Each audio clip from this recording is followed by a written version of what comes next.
자, 이번에는 1차 방정식. 드디어 이제 1차 방정식으로 넘어왔는데, 1차 방정식은 뭐 제일 어려운 단원이에요. 그죠? 제일 어려운 단원이고, 여기서부터 조금 힘들어질 수 있으니까. 하지만 설명을 들어보면 어렵지 않습니다. 자, 한번 가보겠습니다. 1차 방정식. 자, 이제 등식이라는 말이 나왔는데, 등식이 뭔지 한번 보겠습니다. 등식은 수량 사이의 관계를 등호를 사용하여 나타낸 식. 정의가 있겠죠. 정의가 어렵네요. 그죠?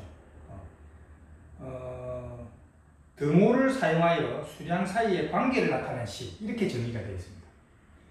그러면 쉽게 말해서 등호라는 기호가 있거든요. 등호라는 기호. 이거죠. 이거 등호. 우리 한자로는 같을 등. 그죠? 기호호 해서 등호인데 영어로는 equal이라고 하죠. equal. 그죠? equal이라고 그러는데 equal 이랬죠. 우리 옛날에 equal 같다. 이 같다가 있는 식을 등식이라고 해요. 그럼 예를 들어서 5 equal 5다. 등호가 있으니까 등식이죠. x 플러스 3은 2다. 등식이죠. 왜? 같다가 있으니까. 등식이다. 그래서 equal이 들어가 있으면 그것이 등식이다. 이렇게 생각하면 되는 겁니다.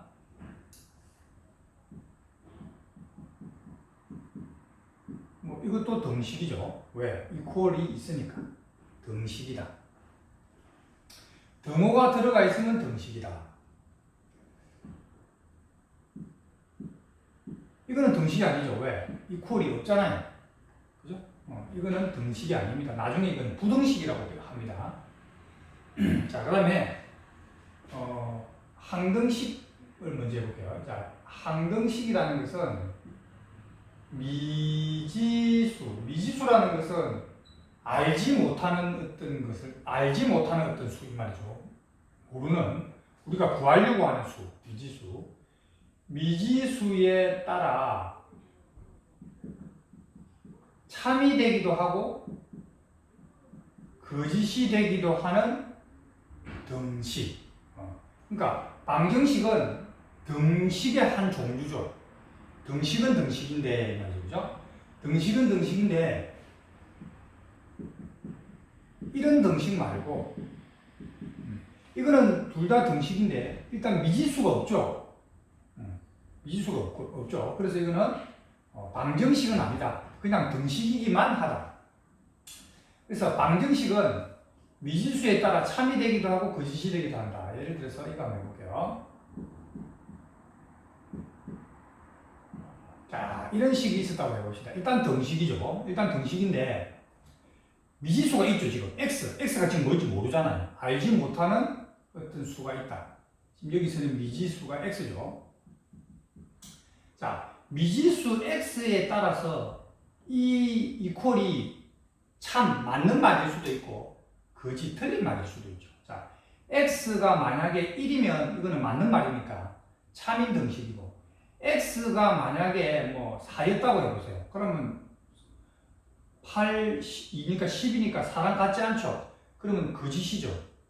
그래서 x에 따라서 참이 되기도 하고 거짓이 되기도 하는 이 등식을 우리는 방정식이라고 한다.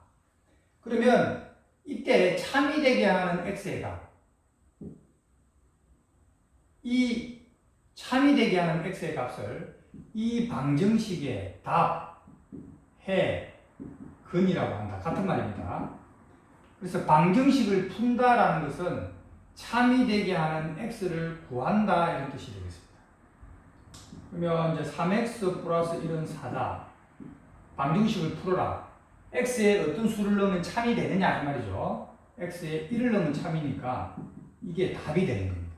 자, 우리는 이런 식을 방정식이라고 한다. 그 방정식은 등식에 속하는 겁니다. 그죠? 자, 그 다음에 항등식이라는 건 뭐냐면 미지수에 관계없이 항상 참이되는 수. 주체가 있습니다. 일단 x라고 해볼게요. 자, x에 대한 항등식. 이렇게 말합니다. 무슨 말이냐면 x가 방정식일 때는 x에 어떤 값을 넣으면 참이 되고 어떤 값을 넣으면 거짓이 되는데 그게 방정식인데 항등식은 x에다가 아무 숫자를 넣어도 무조건 참이라는 거죠. 자, 어떤 게 있습니까? 예를 들면 이런 거예요. 이런 거. 좌변과 우변이 완벽하게 똑같은 식. 자, 이 등식은, 이것도 등식입니다. 그죠? 이 등식은 x에 1을 넣어도 참이고 2를 넣어도 참이고 마이너스 3을 넣을지도 무엇을 넣어도 참이죠. 이럴 때 항상 참인 이 등식을 우리는 방정식이라고 하지 않는다. 이것을 우리는 항등식이라고 한다. 항상 같은 식. 항상 참인 식. 자, 좌변과 우변이 똑같은 식. 그럼 예를 들어서 이런 거죠. 이거 항등식이 똑같아요. 뭐 얼마든지 만들 수 있겠죠. 얘도 항등식이죠. 그죠? 이런 식을 우리는 항등식이라고 한다. 근데 이 식을 어떻게 보면 얘가 이렇게 넘어오면요 이렇게 되죠. 아직 이 양을 안 배워서 잘 모르겠네. 그러면 2 빼기 2니까 이게 0이죠. 0. 그러니까 0x는 0 이런 꼴이 이제 항등식이 되는 거거든요. 0x는 0. 이럴 때는 x에 1을 넣어도 0 곱하기 1은 0이니까 0 참이고 1을 넣어도 참이고 3을 넣어도 참이고 4를 넣어도 참이고 아무거나 참이죠. 그래서 얘가 항등식인 거예요. 그래서 이런 문제가 한 번씩 나옵니다. a-1x 조금 이제 어려운 문제에 속하니까 한번 보자. 는 b 플러스 1이 x에 대한 항등식일 때 a와 b를 구해라 이런 문제죠. 그럼 어떻게 풀어야 되냐면 항등식이 되려면 이렇게 되는 0 곱하기 x는 0이 되어야 1을 넣어도 0이는 0이고 2를 넣어도 0이는 0이고 아무거나 넣어도 0이죠. 그래서 항등식이 되거든요. 그래서 이게 항등식이 되려면 얘가 0이 돼야 되니까 A는 1이 돼야 되고 얘가 0이 돼야 되니까 B는 마이너스 1이 돼야 되죠. 따라서 답은 0이죠. 자, 이런 문제가 항등식에서 주로 출제되면 조금 어렵게 느껴집니다. 그죠? 잘 이해를 해야 됩니다. 요거 항등식. 자, 그러면 또 항등식에 관해서 또 선생님이 문제를 한번 만들어 볼게요. 자, 이런 문제가 있었다 해봅시다.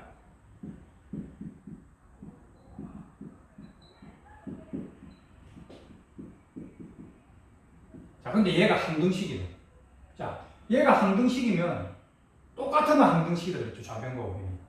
2니까 A는 2가 돼. 3이니까 B-1은 3이 되어서 B는 4가 되게 되죠. 자, 이런 문제가 출제가 되고 있다. 잘 이해를 해야 되겠다. 그래서 등식, 항등식, 방정식에 대해서 설명을 했고요. 자, 항등식은 표현하는 말이 여러 개가 있어요. x에 대한 항등식이다. 이런 표현도 쓰고요. 모든 x에 대하여 참이다. 성립한다. 이런 말을 쓰기도 하고요. 임의의 x에 대하여 항상 성립한다. 항상 참이다. 이렇게 말하기도 해요. 이 세 말이 전부 다 같은 말이라는 거예요. 국어적인 표현이죠. 세 가지 국어 표현이 전부 다 같은 뜻이라는 것도 알아둬야 되겠습니다. 자, 이렇게 해서 등식, 방정식, 항등식에 대해서 대략적인 설명을 했고, 크게 어려운 게 없습니다. 그죠? 자, 다음 시간에는 등식의 성질 간단하게 설명하고, 또 1차 방정식 푸는 거 설명하고, 1차 방정식을 푸는 것은 연습하면 충분히 할 수 있고 어렵지 않습니다. 조금 어려운 부분은 이제 뭐 거리 속력, 시간, 소금물의 농도, 그 다음에 정가, 원가 뭐 이런 게 좀 어렵죠. 그래서 포기하면 안 되고 어떻게 보면 저 1, 2, 3학년 전체를 통틀어서 제일 어려울 수도 있는 내용이니까 원래 어려워서 그렇다. 그렇게 생각하면 돼요. 중학교 수학 전체가 어려운 게 아닙니다. 그냥 거리 속력 시간 농도 요거는 뭐 원가, 판매가, 정가 이런 거는 원래 좀 어렵다. 고등학생들이 봐도 어려운 거예요. 단원 자체가 좀 어려운 단원이니까 그렇게 이해를 하면 되겠습니다.